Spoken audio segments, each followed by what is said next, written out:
Hi everyone, welcome to the LIBERcast for this redoing of the 41st episode. Uh, I was asked by my the gentleman guest to redo because we had a sound problem. So now it looks like the problem is repaired. So uh, I just want before we start, and I'm greeting the gentlemen's that the Libercast is looking for other people who want to share informations. If, like Paul, you have uh, lived odd things, strange things, and things that you want to talk about, or if you have certain knowledge that you want to share, psychology, philosophy, the occult, all the realm of the occult, even health related things, you're all welcome to go on Facebook or Odysee or YouTube and send me a message from there, and I'm going to proudly bring you in and let you share um, your wisdom and your knowledge. So thank you to everyone for tuning in, and thank you guys for uh, putting your trust in me for this important message that you wanted to bring out. So here we go. So I'm having François Chartrand, a guest that I had on the podcast, and we talked about Urantia a little bit and origins. Thank you for François for being there again. Thank you, Fred. It's nice So to be here again. thank you, Paul, for choosing the Libercast. By the way, thank you so much for bringing your testimony here because I think it's important stuff. Thank you. So let's dive into it without losing time. So Paul, let's just talk to us about your where you're coming from Okay, and who well, you are. my name's Paul Dan, and I'm from the west coast of Canada, Vancouver Island. And I have a couple acres, and I live there with my family. And I have a studio that I live in, and my wife lives in the house. And for about the last 3 years, I've been harassed through what I believe is gangstalking. And I've experienced pretty much textbook experiences what most people go through as far as gang stalking goes.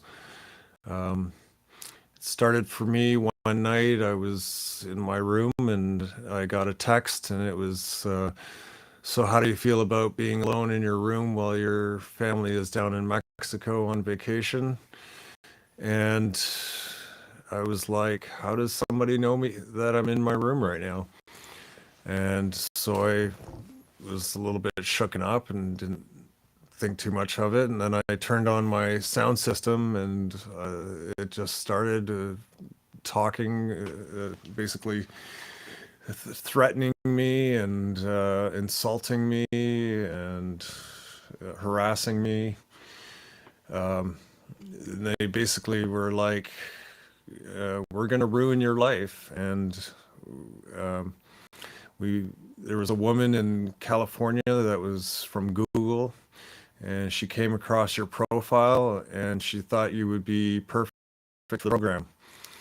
And that's what was told to me. And then thereafter, I had like weird noises and strange events kind of happening around me. And a friend of mine was around, and I told him what was going on with me, and he said, "Sounds like gang stalking." And I was like, "What the hell is gang stalking?" So I went a little bit down the rabbit hole, not too far, and I came across a video, and I was like, "That sucks." And but I decided not to look into it on purpose because I really wanted to have an objective kind of point of view and not fill my head up with possibilities or what it's all about and anything.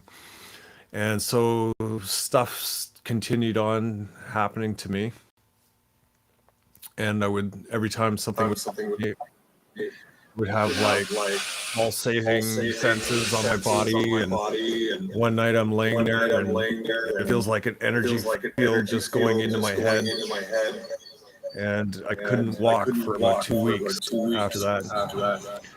And so after every time something happened, I would look into, you know, do a search and see what happens to other people that are being gang stalked. Sorry, I'm cutting you, but there's a deep reverb echo Yeah. Yeah, right now. The sound is playing you'd us have to again. mute your microphone while when you're not using it. You want to try that? Does that sound better? Yeah, it's gone. The echo is gone. You're gonna just turn it on when it's your time to when you have something to say. Yes, it's my bad. Yeah. So, like I said, as time went on, I kind of continued to look up the types of things that they did to people and realized that, yeah, I was being gang stalked. And it was pretty much on a nightly basis for a couple months. And then one night I was just lying there trying to sleep, and all of a sudden my ears started vibrating at a high frequency, and my nose started vibrating super fast, and my chin and face started vibrating at a super high speed. And then all of a sudden my entire body just started vibrating. And so I went up to the house and I sat down next to my wife and I said, "Listen, they want me dead or to commit suicide." And then I hear this voice in my head going, "You're right, Paul. You got it. We're in your room right now. We're in your room." And then the next day, I told my parents about this, what had happened to me, and they had me committed into the hospital. And yeah, I ended up losing all my rights as a citizen, because once you go in and are committed for having a psychosis or delusional paranoia or schizophrenia, you're considered non-legit in society anymore. So I've lost my rights, and now I'm trying to fight back and trying to get them back. And then, so that was about a year and a half ago that happened. And then about 4 months ago, it started happening again. They were starting to threaten my family, and they were gonna, they were saying they were gonna stage a murder of my family and then try to blame me on it. And it just went on and on for a number of weeks like this. And then finally I ended up making my way out to the East Coast here and got away from it. So that's where I'm at now. Yeah, I remember because I've known Paul for a very long time, since we were young. He's a very good friend of mine, and we've always stayed in touch since at least 30 years. And I've been following, his ordeal and what was going on. But I knew that there was no question in my mind right from the start that Paul was not hallucinating, because I knew I had studied previously this subject of gang stalking, and I knew quite a bit about it. And he starts talking to me about this, but I don't reveal to him that I know what he's talking about. I just let him speak because I want to know his story without influencing him. And he tells me what is happening to him, but he's not aware that he's not the first one that it happens to. That actually there are many, many people that have testified about this. He didn't know any of that, so I knew he wasn't making it up, because he would have to know about this subject to have to know all these details, because the techniques they use are quite astounding. They have very high technologies, and the common folks, people in general, they can't comprehend how such technology can be created in secret like this. it's a scary thought, and most people don't want to look there. So when Paul goes out into society to find help with this matter, he's met with a lot of denial, and we have to ask also if there's not a level of complicity, because in this process he's clearly somebody that's been targeted. It's a real phenomenon, and he's really in distress, in need of help. And all of these people that he goes to find help, they have a duty to help him, like a doctor, for example. If a patient tells you whatever the patient says, you have to take it seriously. And if he says, I'm being harassed by a gang that use high tech, you have to take it seriously. You have to at least make a little effort to investigate. Now, the same thing with the cops, judges, lawyers, the whole system is in denial about this phenomenon, which places individuals like Paul in a very tight spot, because they won't even acknowledge that he might be talking about something real. There is no, so far, with all the people involved, no one has given him any credence, and that's against his fundamental rights as a human being. It's about human dignity. You don't you don't discard somebody in distress that way. This is inhumane. But their position is that this, it might be true, but we have no proof, so we can't scientifically we cannot delve into something that has no basis in scientific facts. But the problem is that nowadays this phenomenon is getting a lot of traction. A lot of people are starting to understand that it's real. A lot of people are speaking out. There's support groups that are forming. There's class action suits that are forming, and it doesn't take long before it becomes undeniable that the phenomenon is real, and that any professional whose duty is to protect the citizens must know about this phenomenon. It is part of their job. It is their duty to find out. If they don't know, they have to inquire. That's that's a fundamental responsibility they have. And if you do inquire this phenomenon, there is ample evidence. There's tons of evidence that it might be real, and therefore, out of a principle of caution, they have to take the testimonies, the kind of testimony that Paul has brought forth. They have to take it seriously, and that's why I thought that Paul should deliver his testimony publicly, like we're doing now. And thanks to you, Fred, we're able to do that because it's an important subject that will eventually affect everybody. Now, the people, when you first realized that somebody was talking to you in your head, was there a time where you doubted your own mental faculties, that you might be hallucinating? No. You knew right from the start Yeah. that it I was. mean, it only the time most of it, most of the 99% of the harassment came through my sound system. In fact, for months, I thought people were like, I just had tenants that were living on the property. For months, I thought it was just them walking by or talking and stuff like that, until one day I had an incident with my wife. I got into a fight with my wife. And I came back into my room, and I hear a plot between a man and a woman discussing how to get the police involved and how to get me kicked out of my own house. And I was like, right away, I thought, no way, this is going to happen. Like, so I called the police and I told them, they came over. I said, listen, like, I've been married to my wife for 20 years.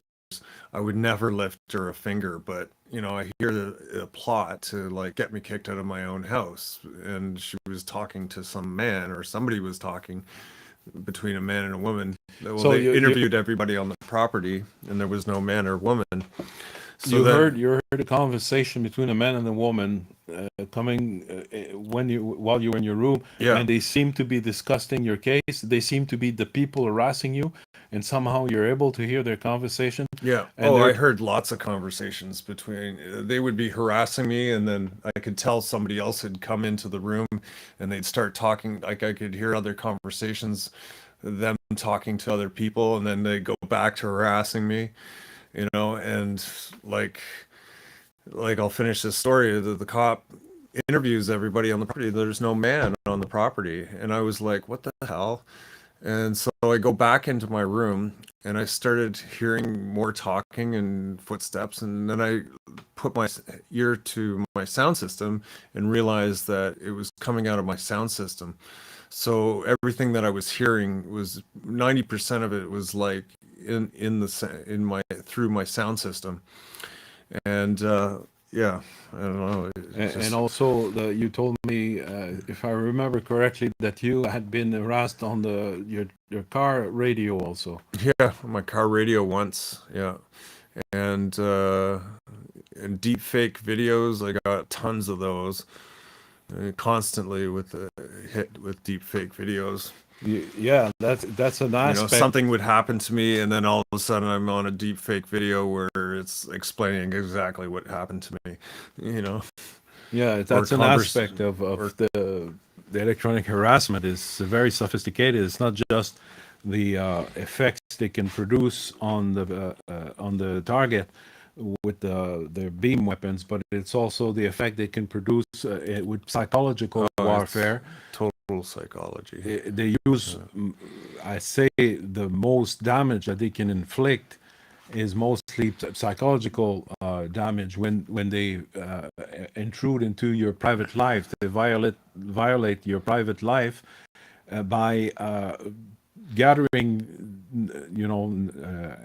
an understanding of the individual, and then they can play with his character, with his way of looking at things, the mistakes him. In other words, there's a team of people preying on somebody that has no protection whatsoever. Not even his private life is off limit, and that's something that I don't know how Paul has been able to pull through this, but we have to realize, like, it's an amazing technology is being used very efficiently. They would create deep fake videos or even the songs on the radio. Yeah, They would modify songs and play it on the radio, and Paul thinks he's listening to radio music, but all of a sudden they injected in the soundtrack. is like a conversation that I had with my wife like a couple hours earlier. Like all of a sudden comes into music. Like I was listening to just random music at the time, and yeah, it was just very, very strange. Yeah. So, but the Very traumatizing. The whole experience was very traumatizing. but I think that one a very important factor in this situation is that uh, I know that many victims actually became convinced that they were losing their minds because they had no information, they had no understanding of the existence of these technologies and this behavior from these gang stalking groups. They don't know that this is possible, so therefore their mind rationally is not unable to explain what is happening to them, and the conclusion is that they lose trust in their own perceptions. In other words, they become convinced that they're crazy, they lost their minds. Yeah, that never happened with It, me. it never happened to Paul because right from the start, he came upon information and people who knew, and people who understood that he was not making it up, that it was not an hallucination. Like, for example, when he called me right from the start, I took him seriously because I had a prior knowledge of this phenomenon.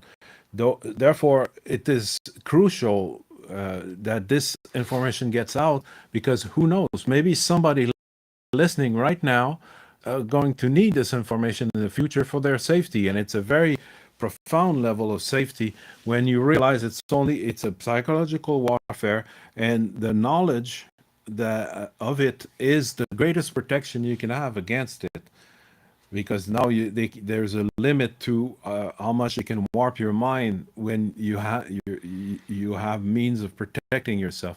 You can't defend yourself against an attack that you don't know is occurring. If you don't know you're being attacked, how can you defend yourself? Yeah. So it's very important, the work you're doing, Fred, to bring this out to the public. And I thought, we really have to listen to the story of what Paul has to tell us, because I would say that one of the most painful and most difficult things that I went through was partly is never having proof, never being able to capture something that's like legit. Like, over time, listening to my story, you'd be like, yeah, okay, that all makes sense.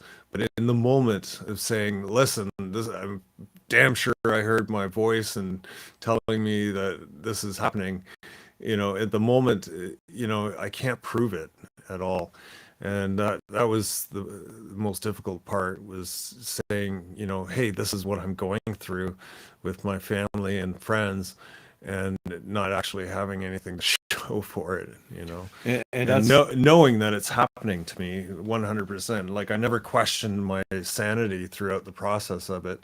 Like, I was always like, clear enough headed that I knew what was going on, but not enough to get any real evidence. And that was the most frustrating, painful part of the process of going through this.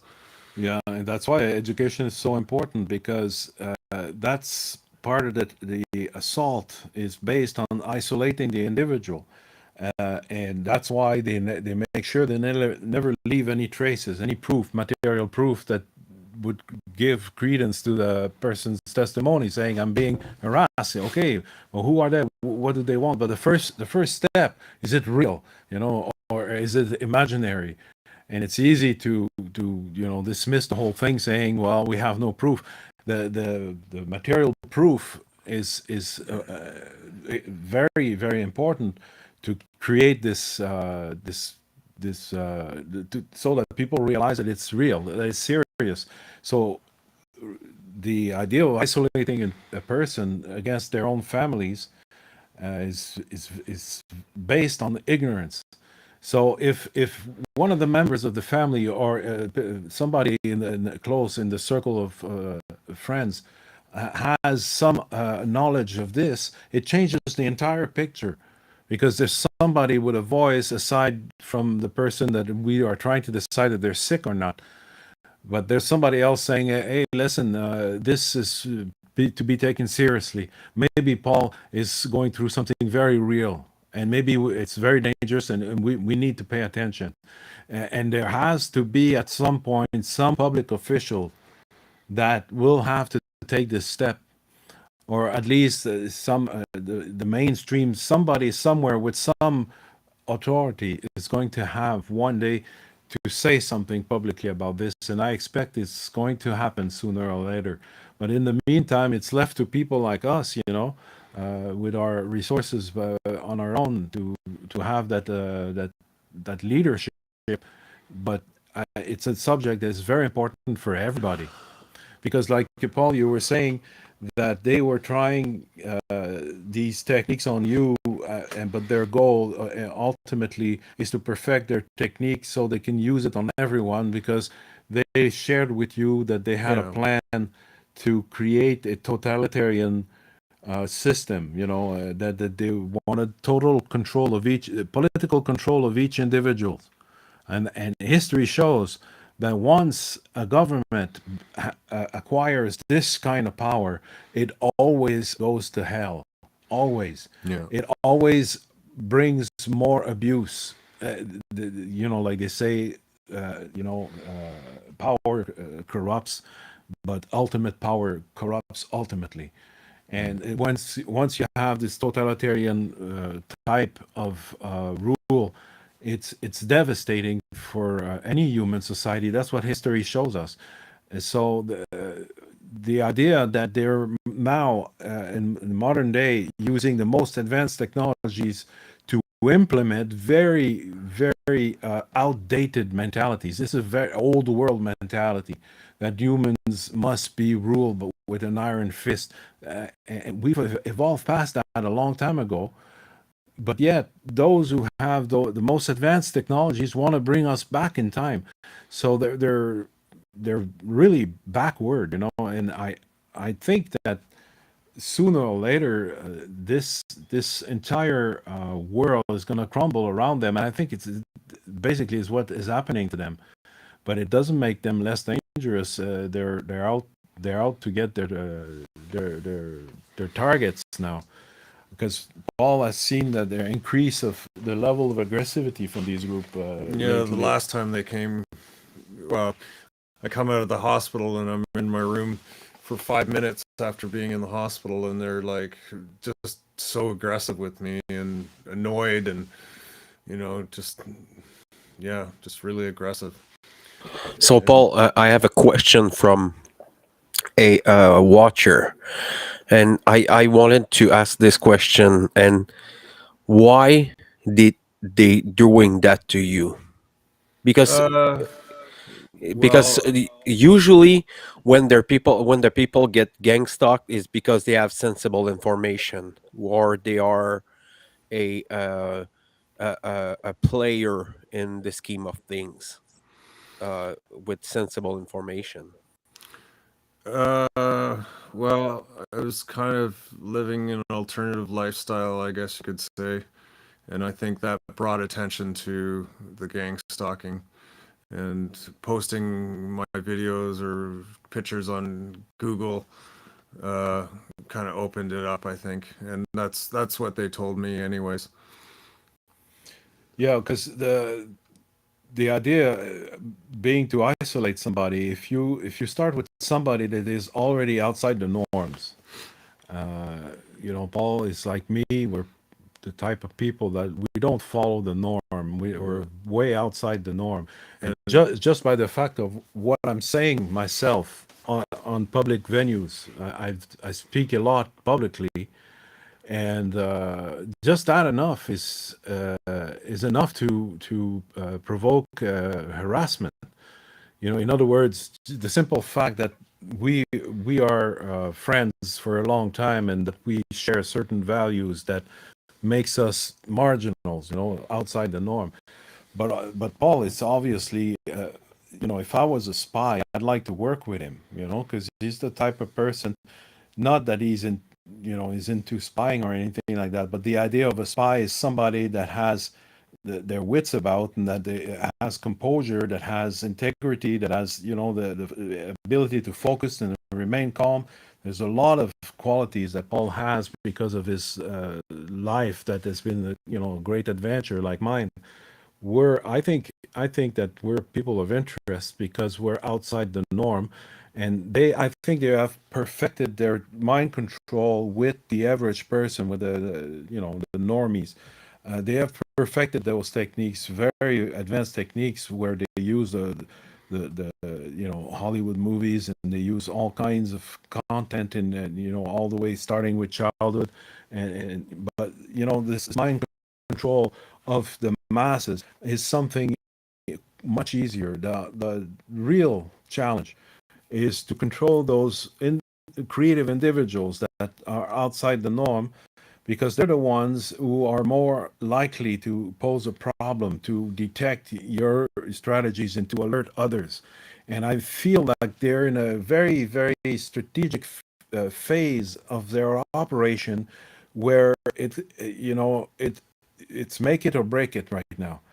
Like there is a significant number of people that the number of people that are resisting their mind programming is rising very, very quickly right now.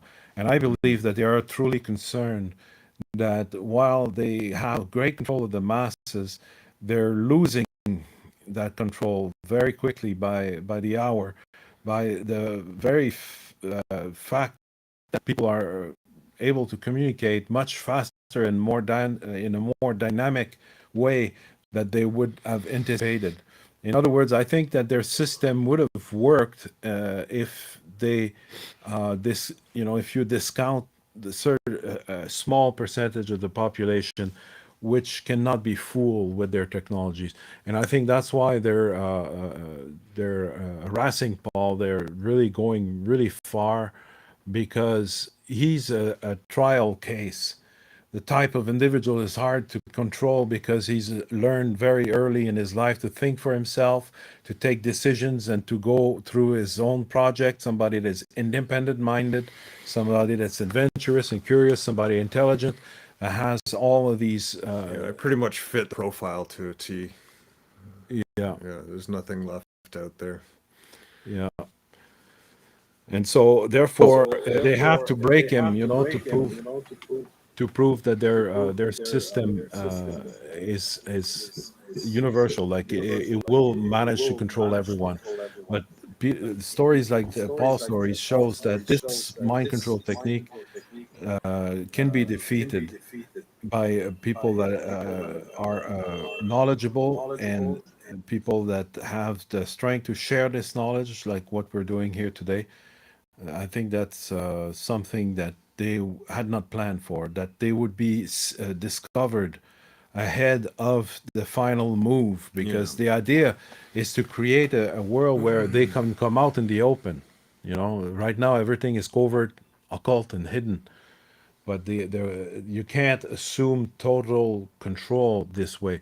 At one point, you have to make your presence known in on the territory, so that you can solidify once and for all this totalitarian power. It cannot be entirely done in secret. At one point, they plan on creating a real life crisis that for to prevent people from resisting the police state and the abuse of power by the use of force. They need to place people in a vulnerable situation where people are going to literally be on their knees asking the soldiers to come in their lives and restore order. So, in other words, they're planning for a great amount of chaos, and I think that they plan on using these mind control technologies to drive a lot of people to be overly active or violent. Create violence in society, create a where people are going to be so worried that they're going to willingly ask for a more controlling system. Like people are going to want the totalitarian regime because it's going to make them feel safe, but there has to be a threat ahead of time, and I think they're fabricating this threat with this mind control. So, in other words, it's far from over with these guys. Their plan has have had a lot of failures, a lot of setbacks, and maybe the ultimate victory is escaping them right at the moment where they're almost there. Things are coming undone in a big way, and I think it's mostly because they misunderstood, and that's the greatest mistake in any strategy, is to underestimate your opponent. And I think they were facing aspect of human nature that they did not really fully understand. And the mind control has been very active for a very long time, but we've found out that over the years that at the early onset of these programs, they were controlling people's mind very efficiently, but they did not have a long-term study, and they realized too late that when people reach their 40s, they start to break free from the mind control. But they needed to wait for 20, 30 years to find out that some of their techniques would not secure control of an individual forever. And when people break free from the mind control, they become witnesses to what happened. And so, therefore, there's a great undoing of many of their techniques, because it's like anything else. They want us to believe what they believe, that they have ultimate power, but they haven't reached that level yet. And to do so, they're going to have to bring out these mind control technologies to the great public. And if this happens at a time where too many people are aware of what's going on, and I think that's exactly what's going on. How many people have been warned about for example, the new 5G towers, that they were weaponizing them, and might be using them to nefarious purposes. I mean, a lot of people have heard of this, a lot of people. And I think that at this point, there's already too many people aware for their technology to work. And no matter how angry they get, if they can't, with all the advantages they have, they go into a spiritual battle with a man like Paul, and they're unable to destabilize him. Yeah, of course, it's been very hard for him. It's a real battle, but if one man by himself, his own surrounding don't even believe him because they're too afraid and they don't know anything about this subject. So one man alone, with not much means at his disposal, is able to withstand the best assault they can muster. Then obviously they have a problem. If they think they're going to have total power, well, maybe you're not going to be able to do it because too many people like us, and I've Yeah. been. What happens is that these people, the people that are able to think for themselves, are not visible on the. Very often, they're not very visible on the social level.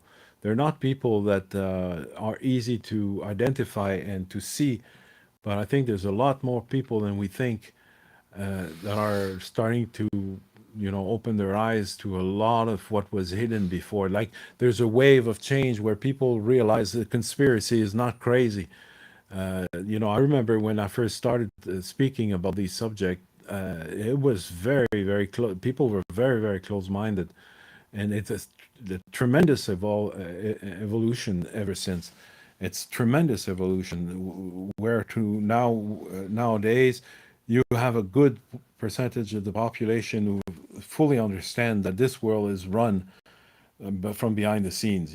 Like for example, the last elections here in Quebec, I think it's like 40% of people didn't bother voting. They didn't even bother voting, and people say, well, a lot of people think it's because they're ignorant and they're not interested in politics. But I can tell you for a fact, many of these people have a very strong political opinion. They think it's all garbage, and that it's seen as a sign of weakness to be politically correct.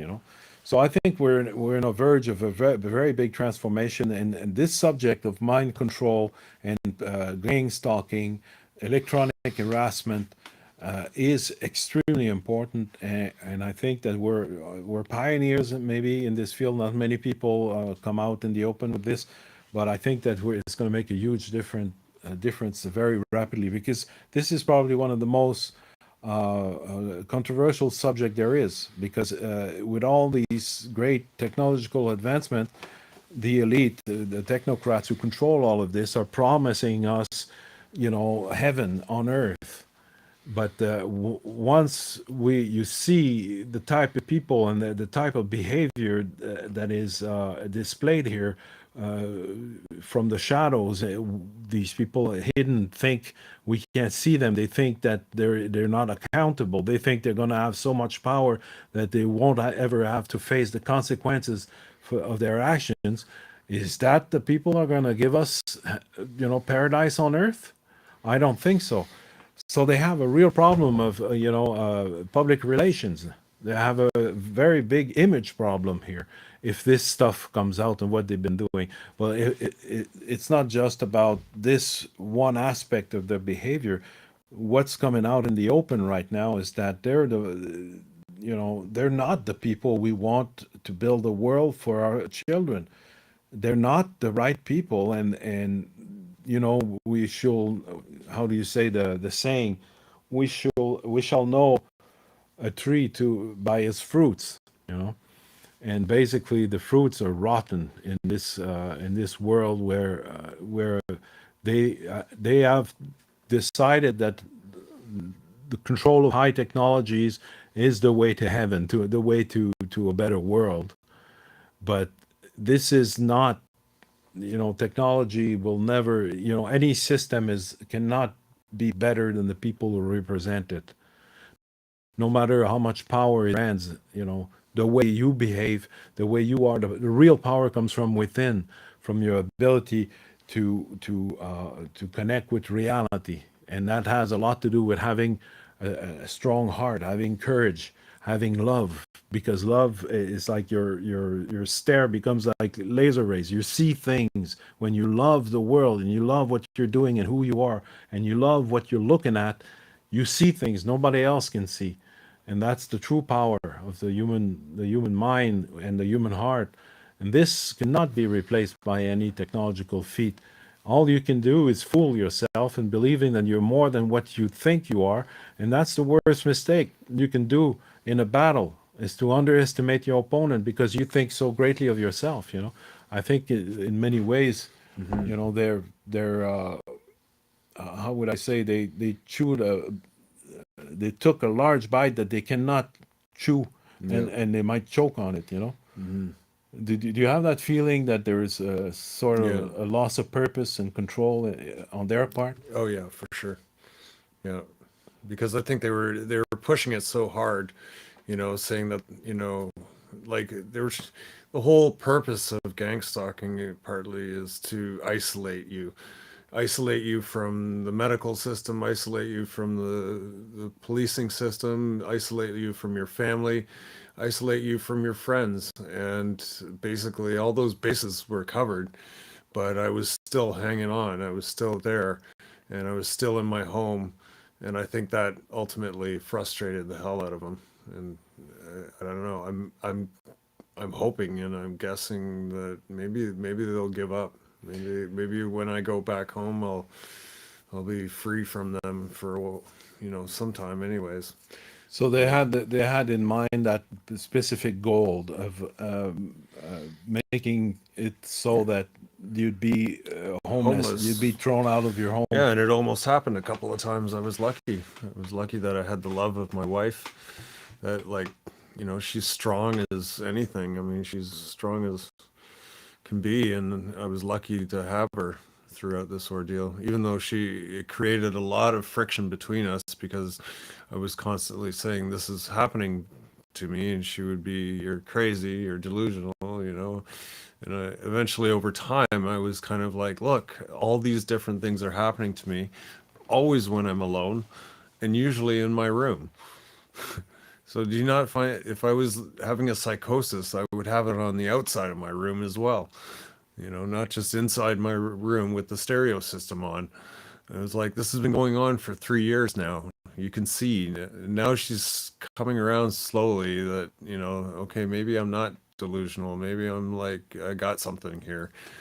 Well, I think what prevents a lot of people from looking at this reality is the fact that it doesn't take long before you realize that apparently a lot of people are in on it.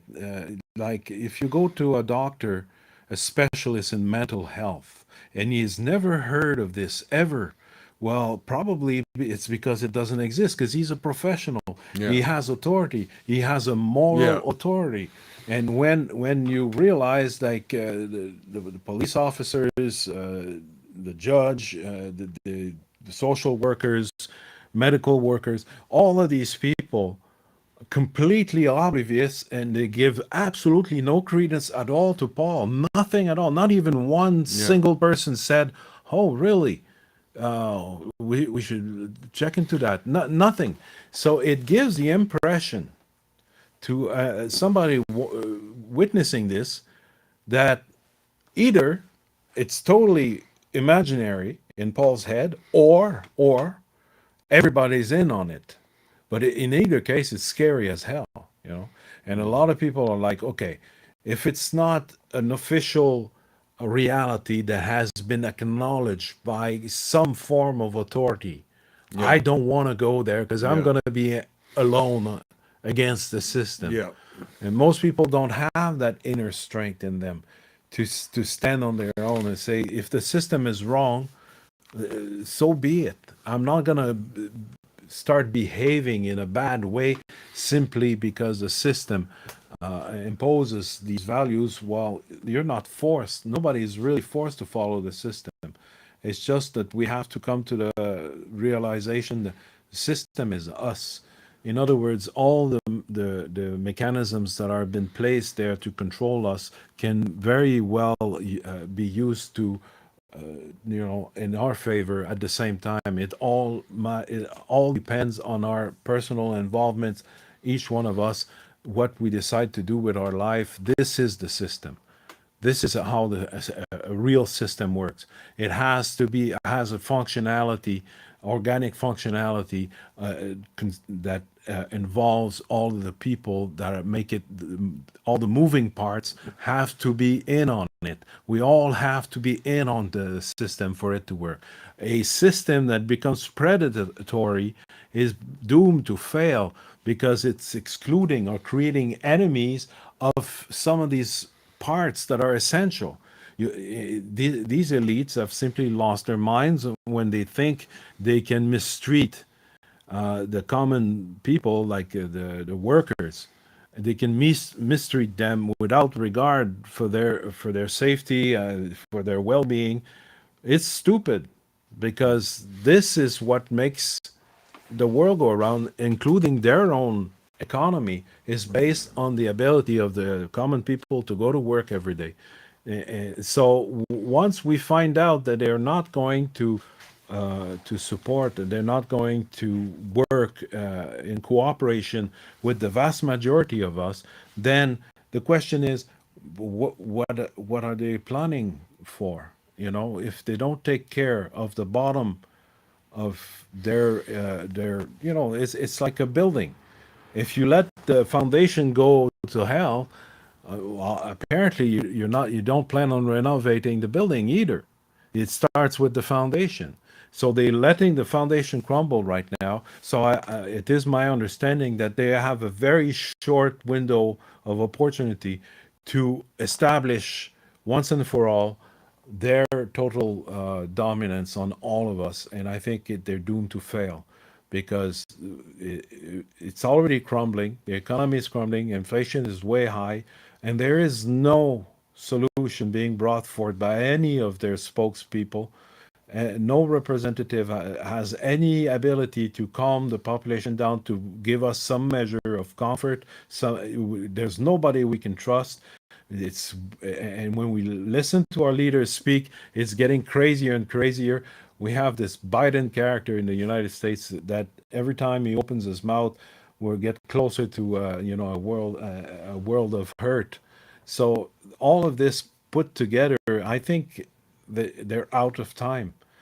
There's way too much mistrust is built into the system. It's like gunpowder. It's about to explode. Now they're coming out with the news that they're gonna crack down again because there's another wave of this disease coming through, and now they're gonna lock down, and they want to go after kids and all that.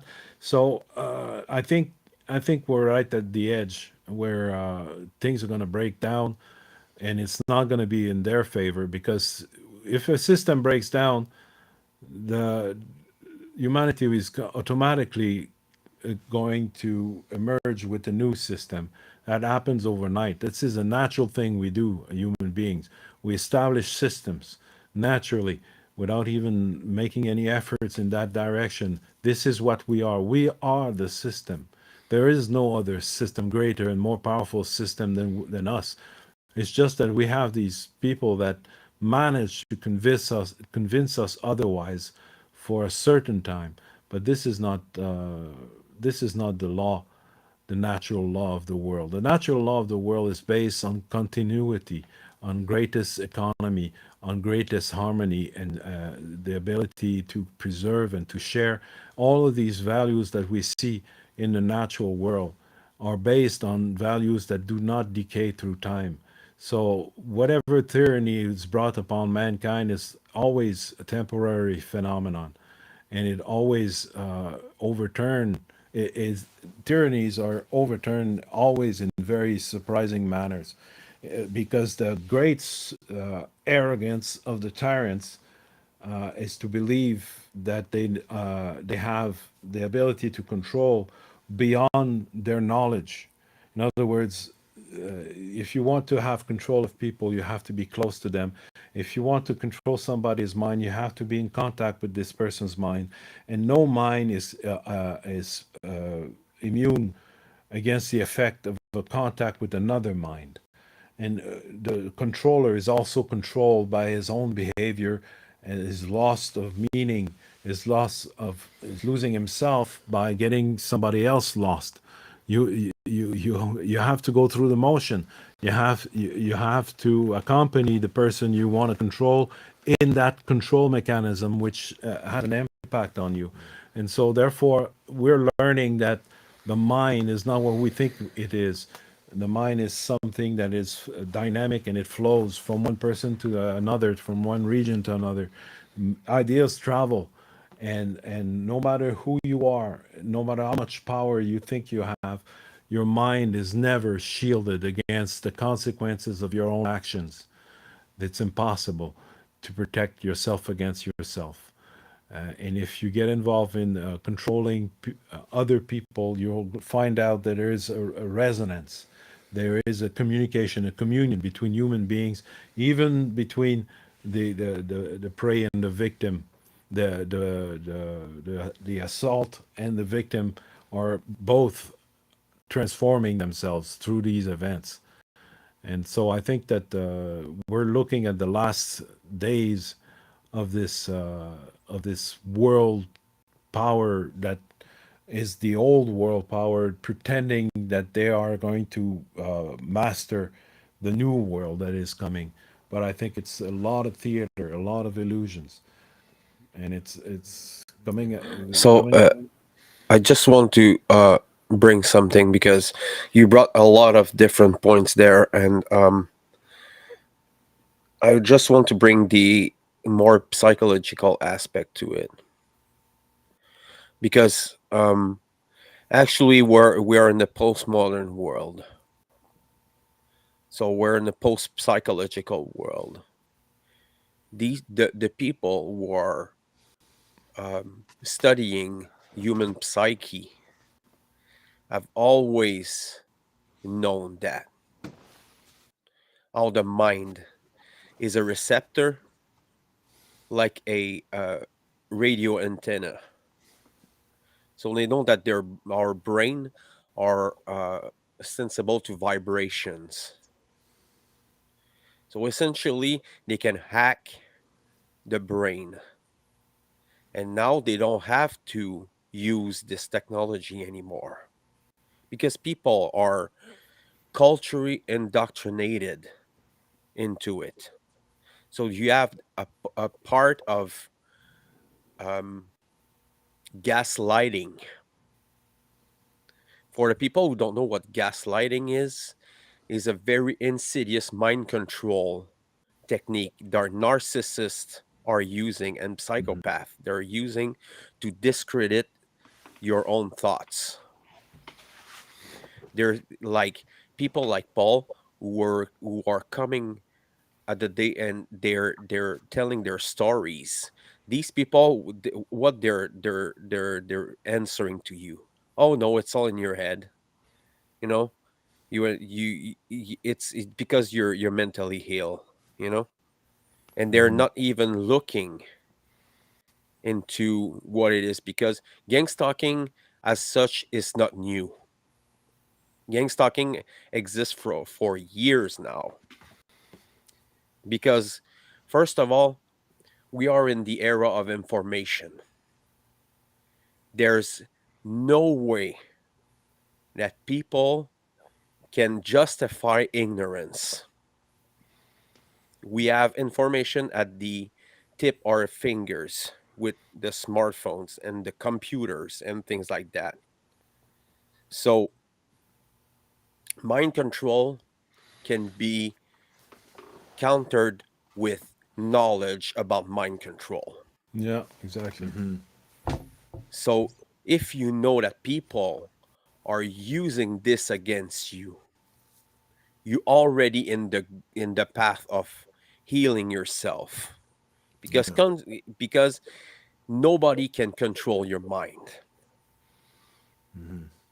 I mean, in the sense that nobody can take your will away from you. This consciousness that you have, it's yours. These responsibilities are yours. Nobody can take them away from you. Hmm. And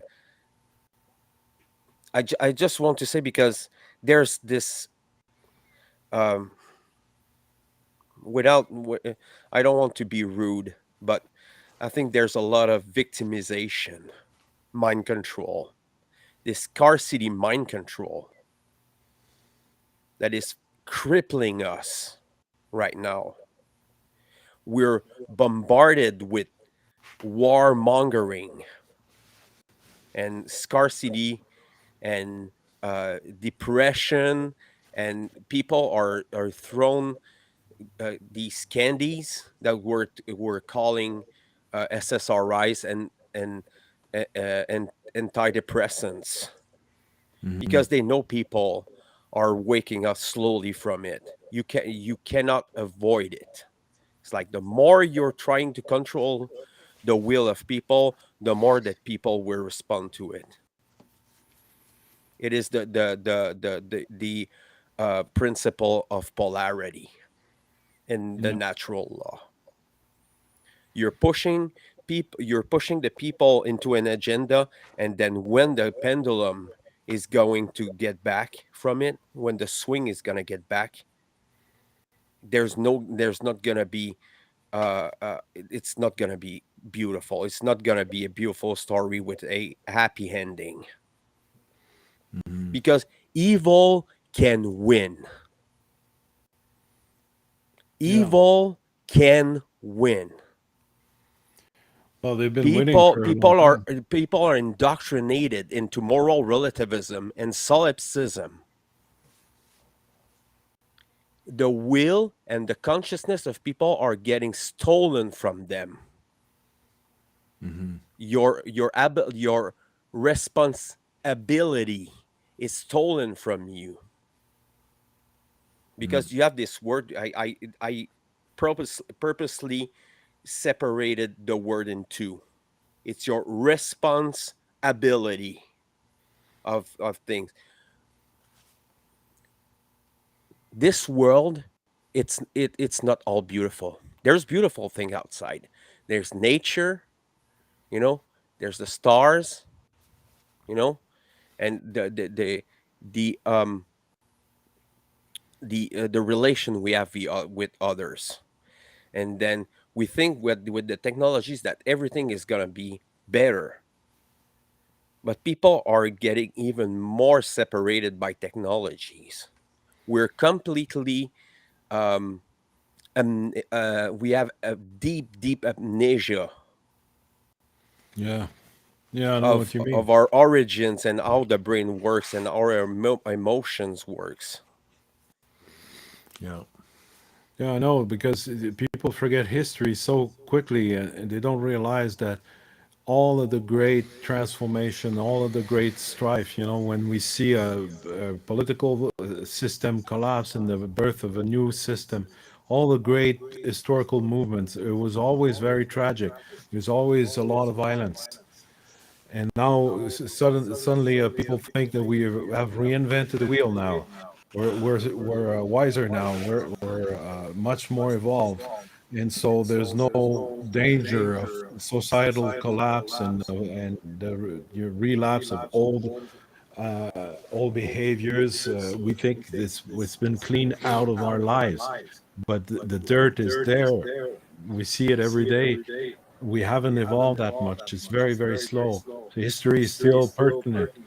And what it tells us is that it is usually very, very ugly in those very intense moments where everything is flipping around. Most people flip; they lose their mind, and the people that are law-abiding citizens, that are very polite and very nice people, you would have never thought they could turn into such savage animals. They didn't even know that about themselves either. And that's why it's so important to be honest with oneself. What do you feel? Do you feel so angry you could do something terrible? Because it's not the fact that you keep it inside and you never talk about it. It's not going to change this. And at one point, people have nowhere to turn to if they're left in this segregated world where they're in a tiny little mental space because they have very little social action. This is dynamite. This is like a time bomb. When you isolate people like that, you create psychosis, and they become unsure themselves, and they lose their confidence, their responsibility, and then at one point they panic. And if they look at this behavior later on in their life, they'll tell you, "I don't know what came over me. I don't know what happened to me." Well, what happened to you is that you have certain animal instincts, survival instincts. It's still there. We've learned to do many other things, but we've never learned to completely eliminate this animal part of ourselves, and we need to treat it with care and kindness, and say, well, you don't want to push people too far, you know. But apparently, people count on this blindness of the population. We're all asleep right now. Like, I mean, most people are asleep in a false sensation of security, and they are lost the ability to look at the threat, to look at the danger, and they don't realize this is by far the most dangerous thing there is. A bunch of blind people not aware of the threat that is looming on them, because it's not so much the events that we must pay attention, that we must worry about, but it's the popular reaction to these events. The reaction can be much worse than the problems if people are not in touch with themselves. And I think by far, when you look at the picture, most people are still totally set on maintaining the course they're on. They're getting people, yeah, like I was looking at people vacationing this summer, and they seem to be furiously vacationing. You know, they were entertaining themselves with such intensity. It's like they had to fight to play because they wanted to things to be normal. I don't want the world to go to shit where I can't go on vacation. I'm going on vacation anyway. And like the guy is on the beach with his kids and he's fucking angry because he wants to be on vacation. I want to relax, but he can't because he's not being true to himself. You know, the level of denial I see nowadays is staggering. The amount of people that are going about their business and not paying attention to what's happening around them, it's truly astounding. And how many, Paul? How many? Because obviously this system of mind control is global. I mean, it's not limited to a certain locality, or is it?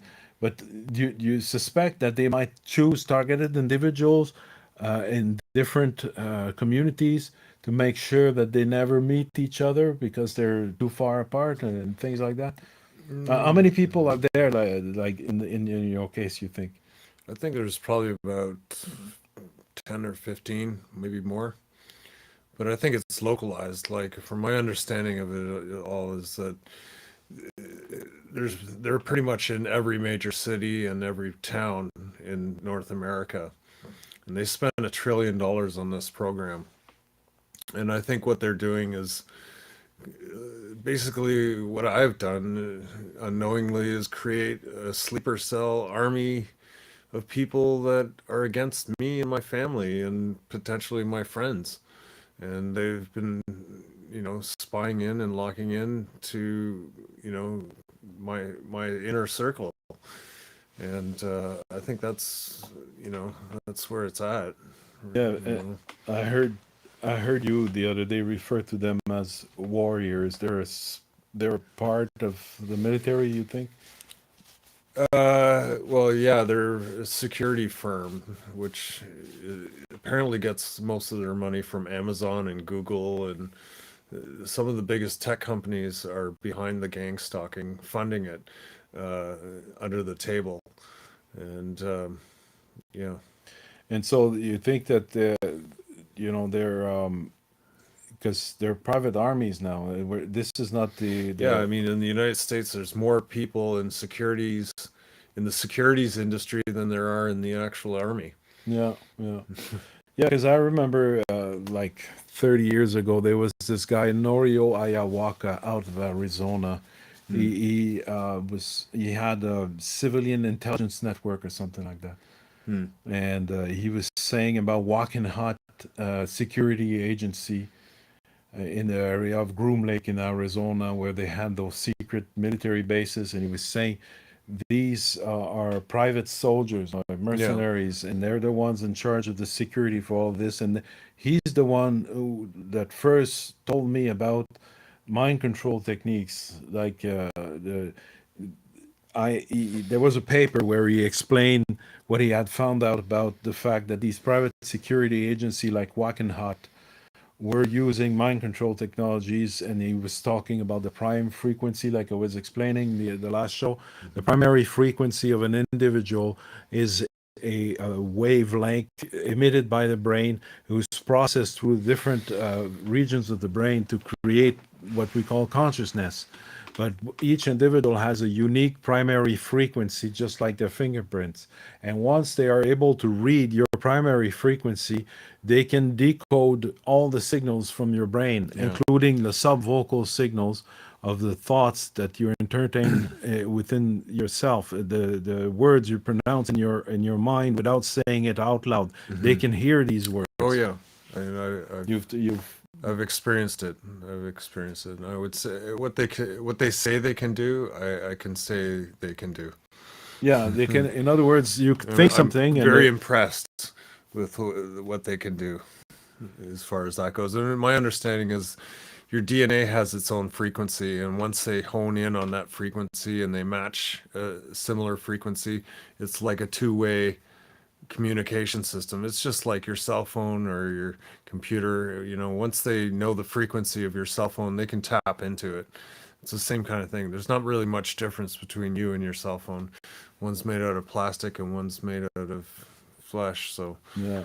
you know, The funny thing, I was reading this paper from Ayawaka out in Arizona, and he was giving all kinds of details about the current state of research in those secret labs. And didn't know what to think of it at the time. It was new to me, and I had a hard time wrapping my mind around this. Is it possible you can read somebody's mind like this? That's crazy. And while I'm reading, somebody comes to visit at home. So it's my friend. He comes in and he looks really depressed. And I'm like, "Are you okay? What's the matter?" I said, "I'm sad today because I'm thinking about my friend who died." I said, "Well, really? What happened?" And then he tells me this story. He said, I had a good friend, and one we were smoking weed together, and his parents went crazy over this, and they wanted him to stop seeing me, and they wanted him to move back with them, and because they were very afraid for their son. And so their son kept smoking weed, and so a cop said, "You should give a lesson to your son and send him to the hospital. We have the doctor just for that." And they grab him and they send him to Montreal.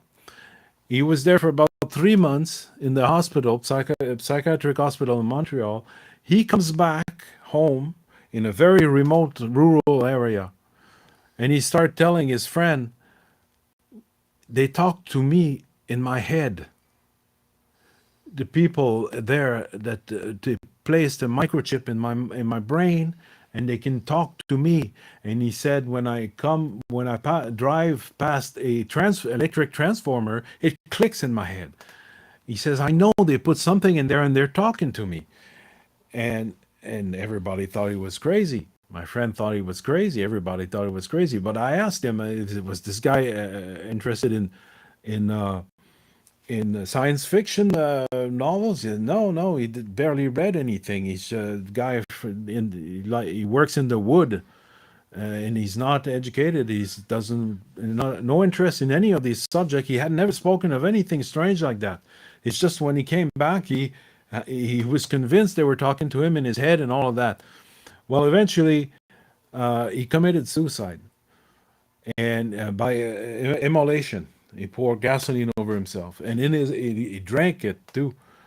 Oh, yeah. And because he said in his suicide letter, they told me that they wanted this chip back that they had placed in my head, and I want to destroy it so they don't get it back.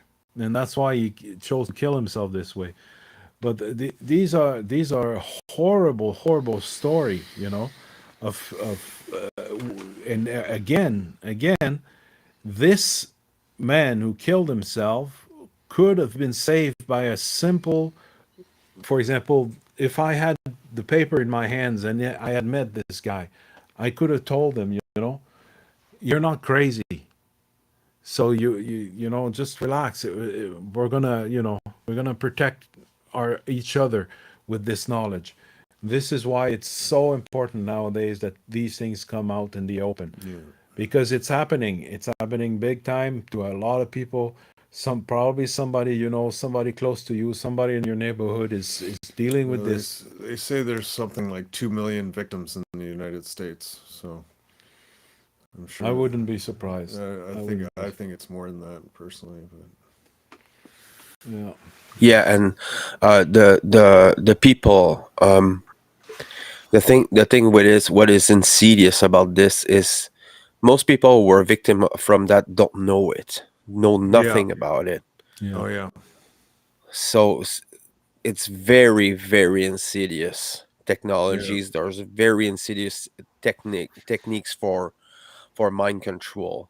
Yeah. And I mean, it's so important to have testimonies like that, you know, and Yeah. Most to people have it. end up dead or on the streets. I think a lot of the homeless people have been, experimented on and mind controlled, used as experimental rats. Yeah. And Basically. yeah, and the social medias actually are one of the biggest tools they're using now. Oh yeah. Yeah. Well, This keep in mind. influence they're having on people, you know. Now, uh, I mean, not to go too much outside of the subject, but now people are meant to believe anything. Yeah. Yeah. Yeah. So Uh, you can, like, you were talking about deep fakes. Yeah. Some that I've seen are uncanny. You cannot difference, No. almost difference what's real and what's not. It's no. crazy, Yeah. crazy technologies. They can take a picture of you and then make you talk, and the voice, your voice is going to be the same. It's Yeah. crazy. And Yeah. people must know about this technology. I mean, Yeah. it's scary. It's impressive in some sense, but it's troubling because now we're playing with the deep perceptions of people. Most people, I'm gonna generalize there, but most people are only living into the prison of the five senses. Hmm. They're not gonna go over in the invisible and into the meta of the things, because when you're talking about these people, we're categorizing and giving them names, but essentially they are a regroupment of people. And why they are so powerful is because they're all working on the same page. Yeah. They're your brothers, your sisters, and your family. They're your employers. They're your therapists. They are your psychologist. They are your government representative. And Hmm. they're good at something. They're good at playing roles. They're good at playing games with people. And until the people are until the people are get their head out of their asses, it's not gonna change. Yeah, and that's what I was saying is, unfortunately, this is not what we would like. It's not unfortunately, people will have to see blood before anything significant happen. I don't, it's hard to look at this fact, but it is a fact. It is historical. The contempt of people can be extreme to a point where they will drive themselves to a world of chaos and hurt, and they will comply with it until it goes way too far, and people start dying in great numbers. This is when all things start transforming really at an amazing pace, and then miracles happen, and you see the greatest aspect of humanity come forth in those tragic moments. These are moments where you see the best and the worst all together, and these are the moments that have shaped our history for a long time, and we're in a historical moment right now. We have to be ready because nobody has a monopoly on the good and bad. We're all somewhere in between, stuck in those in this movement that is at the same time creative and destructive. It happens at the same time, and Freemasons use a lot this motto of theirs, ordo ab chaos. But I think it's a very essential and profound principle of the creative forces of the world in the world are also the same destructive forces. They work hand in hand, and whatever people seek for themselves can be part of the chaos and the rebirth process. In other words, everyone is called for a transformation. All of us at this moment. There's no way that this world is going to go on like this much longer. I can sense it. I think everybody can sense it. There's tremendous transformation coming, and Oh, it's absolutely, absolutely. And uh, one of the greatest mind control that exists is solipsism and moral relativism. And this is what I'm exploring into um, the LIBERcast and in the great work,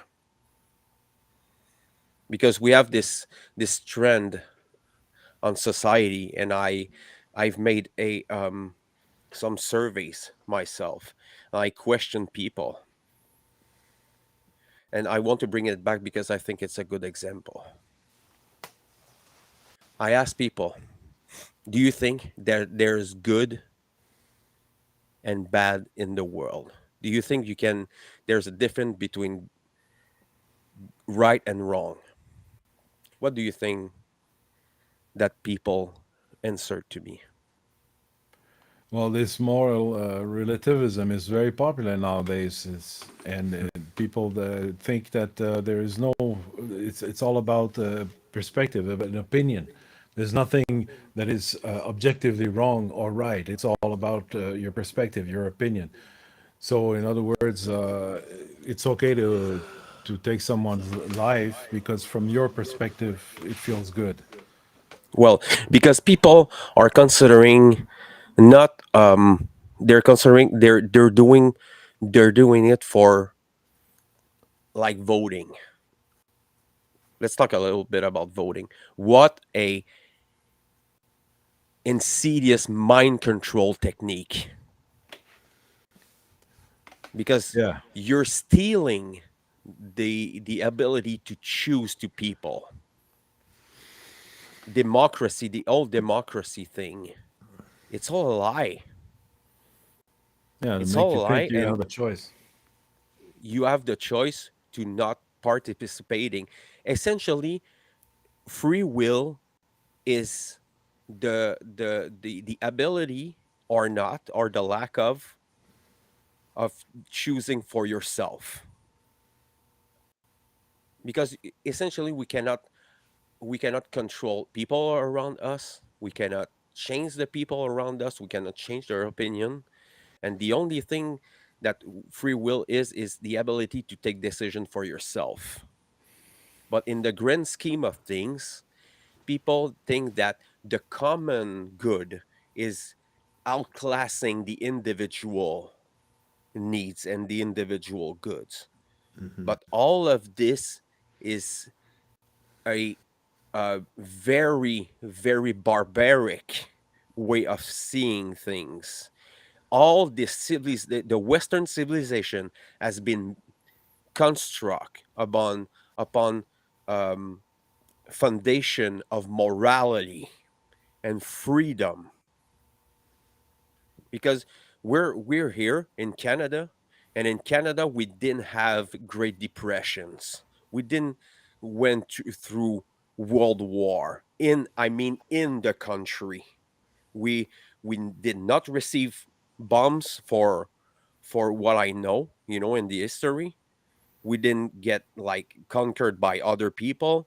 Our cities are still there, you know, and that the only thing is that it's because of the mind control, the cultural indoctrination, Yeah, it's a war of information, a war of the mind. spiritual warfare, and then intellectual warfare. Yeah, Because and there, Hmm. yeah, so go on. Paul is a warrior in the front line of this new battle, and so you're going back to Vancouver Island. At some point, I do. I got my And, family there, my home there, and I'm gonna have to deal with this, I guess. what are your options when we're thinking about free will, that you can choose certain things over others? It seems like you haven't chosen any of this harassment, but there are things that you have you have did you make some new resolve and say you're gonna do something different this time around, or you're still looking for? I'm still looking for answers. I mean, one thing I've taken up is the Wim Hof method of going into icy cold water, and that's I found helped me quite a bit. It's helped me reset my nervous system and to sort of give me will again, and just uh, give me focus and help me It's a get therapy. clarity. It's a therapy to Yeah, improve your it's health. Wim Hof method is what it's called. And you submerge yourself into icy cold water for about 15-20 minutes, and within a few days you become quite healed up from your psychological traumas and injuries and stuff. Yeah, well, Paul brings a very important point, because often we can find ourselves in a situation where we feel we don't have control and we have lost our free will. There's nothing I can do to do make any difference. But if you look at closely, sometimes you realize the best things you can do, that it doesn't cost anything, and you don't have to have any means, special means. It means taking care of your health, taking care of yourself. That's easy Yeah, to do. Sometimes we make ourselves sick with too much worries, yeah. and like you found I this. was completely consumed. I was completely consumed by it. It's the only thing I thought about. And, I have a daughter that I wasn't paying attention to because of it. You know, I wasn't taking care of myself and I wasn't taking care of my family because of it. I was consumed by worry and trauma. Yeah, and that's why it's important in mental health issues. It is a struggle for any of us at some point in our life. We are broken down, we are hurt, and always we need others to pull through. And so, just when you're stuck, you find somebody whose wheel is turning, and you'll come around eventually. Just find somebody that is in motion, and stick close, and you'll find that motion in yourself. It's like we can transmit our good health, and mental balance is necessary to be in contact with others. And so now we're doing it a lot through the web. It's a fantastic technology, Yeah. but I think we should build on this other platforms, other means of communicating, which are less dependent on high technologies. So I hope one day, Fred, we can meet for real. Yeah. Where are you, Fred? Oh. Your microphone. I was muted. I'm an hour away from Quebec, Oh yeah. actually. Um, and here it's kind of isolated, and I moved there because of that, because I was moving away from the big cities. It was one of my first criteria for Yeah. moving, and I'm looking for going deeper. Um, and going deeper into more and essentially what the problem of the big cities, it's they're actually farms, People because they're farms. concentrating the people into small places, and it's way easier to control people if they're crowded into small places, and Yeah. they're getting very dependent on every services. Yeah. And we have there's not 1,000 solutions to start to create this change, and it's getting back to nature, because Yeah. we're getting like even far from nature now because of the technological advance and things like that. And yeah, open air prisons, exactly. This is what cities are: open air prisons. Yeah. I like it. It's very, very true. Right. So there, I just wanted to ask you guys if you had solutions, because I know Paul bring up this therapy there, but do you think, Francois, there's other solutions for uh, countering these things? Well, You I have tons of solutions. I've been working on my entire life on them because I was lucky enough to have an early warning on what is happening today from my father. He was a visionary, and he saw the days that we're going through today. He saw them 30 years ago. He was telling me about it, and I worked on the solutions, and I have many to share. Uh, Although the biggest problem for the implementation of those solutions is a common understanding of the problems they're supposed to solve. And what I found out through my work is that you cannot find proper solutions if you're unwilling to look at the problems. And if the problems are life threatening, you'll find out most people don't want to look at it. So they have no solutions. And you can't do anything on your own. The small percentage of people who saw the signs ahead of time and have prepared the way, they are going to need to have some room to speak, so to speak, in a world where everybody has an opinion and everybody is very busy and convinced that things are going to keep going the way they are because they have plans. I found out that when I speak to people, most of the time, what I'm telling them is that your plans are not going to work because you're not taking into account some very important factors. And they say, well, that's your opinion. I don't agree. Okay, fine. But it's not an opinion, unfortunately. The fact is, as it's nothing objective. They just don't want to have to change their plans. It's just, basic good old human nature. They're just afraid. So until we find the courage to look at life threatening issues, because if you want the reason, that's where you have to look at, because it's pointless whatever we do if we're dead. It's pointless.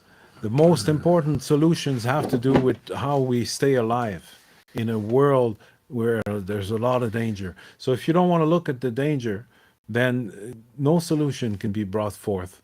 And I found myself isolated and working very hard for nothing, because most of the time the solutions I bring forth cannot even be understood by people who do not want to look at the peril we are in right now. There's a real dangerous time we're in, and there's a real push for very heavy denial, super denial, supra denial, a denial that goes beyond anything we've ever seen.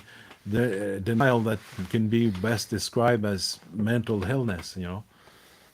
Yeah, denial of denial. This is what we're against now. Yeah. This is what we're talking about. Yeah, people are even denying that they are denying. I mean, it Yep. goes far. And I think that until this wave of denial is, hits the brick wall of reality, it's going to be very, very hard to bring forth any of the solutions I've been working on for many years. And it's very frustrating, but out of love, for mankind, you have to be forgiving and understanding and patient. I find that patience is the greatest virtue, because it's the hardest part.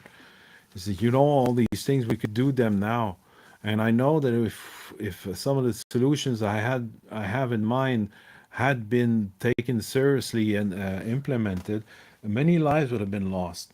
But I can't live with this guilt on my conscience. And so I have to be honest with myself and say, I've done a lot more than most people. The problem is that the solutions that I bring forth will have to wait until such time where people will, finally decide that life is worth living, and it's not acceptable to leave our children in a world in such a mess, because a lot of people with money, experience that I've went toward, were baby boomers who very, very often they told me, oh, I've worked hard my whole life and I've enjoyed life. Now I'm old. All I want is retire in peace. I'm too old to do start with new projects and all of that. They were saying, and I was saying, what about the problems that we have to face? And they were like, well, by then I'll be gone. And unfortunately, it's very sad, but many of them that could have done something are going to be faced before they're gone. They're going to be faced with a lot of hardship. So I'm saying, people have to quit saying this, that it's going to happen later, and or I don't want to be bothered. You will be bothered, believe me. You will be bothered, and you will want to do something. That's a natural human thing that we can't repress. We need to feel alive, and if we are gripped by the cold grip of death, we're gonna fight back. We've always done. So this, in other words, I'm just waiting for the moment where people are gonna have their back to the wall, and one last moment when you know you're done. This is a human thing. If you know you're finished, there's nothing left. You have your back against the wall. Your enemy is way too powerful, and you know now that you will not win, but you will still jump ahead and fight one last time to try, no matter what the odds are. This is a real human being. You can't get rid of him that quickly, that easily. You can make him believe that, and he can believe that, and he can behave in such a way that he appears to believe that. But we haven't seen the real human nature until we've seen these moments in history where everybody jumps ahead because their life is on the line. And this is a momentous event. I think that we're all going to be pretty much very surprised to see the solutions and how they're going to be brought forth at a tremendous speed. There's going to be real miracles accompanying this historical moment. It's the phoenix. Yeah, rising out of his ashes. that's beautiful. I think Francois has spread it very well. I love how you express all these solutions. Because they're very very clear, very concise, and I like it. It's very down to earth, rooted into reality. It's not Yes. these people who are they're gonna go in the 5D. Oh, I'm gonna go ascend into the 5D, and uh, you know crazy talking. Crazy fucking talking, Yeah. because you're still in the 3D world. You're still in the material world. You know, I was talking about this in the earlier in the in one of the podcasts, and I mean, people are ready to believe anything, to get to stay in this safe place, of Yeah. false security and Yeah. things like that. And yes, until their back is against the wall, like you're saying, I think sadly, I think it's pathetic, that we lost our will and our power to go through things. But I mean, the only thing we can do is talk now. We can Yeah. try to influence good and We, bring the information that it's worth doing. This is yeah. why this is why I'm talking about natural law and morality and things like that, because these things are solution, like real solutions for healing the psyche of people. Yeah. Because the first principle of natural law is mentalism, and there's no separation between you and me, you, us, and the people who are listening to the show, and nature. And every decision we're taking it for everybody at the same Mm. time. So if the critical mass of people is ignorant, then we're gonna get sucked into this ignorance unwillingly. We're still, like, it's like swimming, and then you try to stay at the surface, and there's someone who's like pulling on your legs, you know and I think this is what we're against. For we're this is a daily fight against ignorance, this deep Yeah. deep So ignorance. yeah. So we should make sure we have some updates about Paul when he goes back Sure, home. You see sure, how he's going. He's doing. sure. I really want, I really would like to have some updates All right. and see how you're doing. Yeah. And if everybody is somebody in the audience have any videos that could help Paul, and or every healing methods and things like that, please put them in the comments so I can send them to Francois and send Okay. them to Paul to help him Thank you. to protect himself and harm himself against that. Yeah. And if people want to know more about gang stalking, a good contact is Brian Caffron, and he's a whistleblower on the whole gang stalking securities industry. K K A F K R O N. K O. Actually, it's KORF. No, it's Kafron. Say K K A O. F R O N. Yes. Kafron. No, it's not. No A in there. KOFRON. Kafron. Caffron. Caffron. Okay. KOFRON. I'm actually putting that there. It's gonna give me a I'm gonna do research on that. And Yeah. um yes, I mean, I suggest everyone to go see. It's largely documented, this phenomena of gang stalking. Oh yeah. So what it was is that page that we were talking about, these all these people who are victim of gang stalking and talking about this, do you have the website or the address that we can use? No, I don't. I just have the one Brian Caffron who, yeah, has done a number of videos and has talked about this in detail. He's done a couple of podcasts and stuff. That's where I get most of my information from. There's lots of information out there, though. Okay, perfect. So we you people can do research. Is fairly Yeah. easy to find information about that, and I'll do update myself on that. I'm gonna try to do a little research on that and bring more stuff. I'm sure that in social medias there's plenty of them around. Just have to find them. Yeah, he's also part of a website called gangstalkingwars.com. Gangsta. Okay, Yeah, stalking. wars.com. I'm gonna take it in note. .com. I'm gonna put it there. Do not lose it.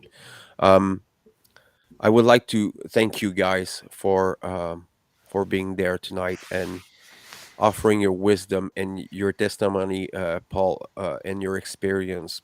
I think everybody should know that, and Yeah. maybe there's some people who will listen to it who will relate to your information, and they're not gonna feel alone Yeah, I hope anymore. so.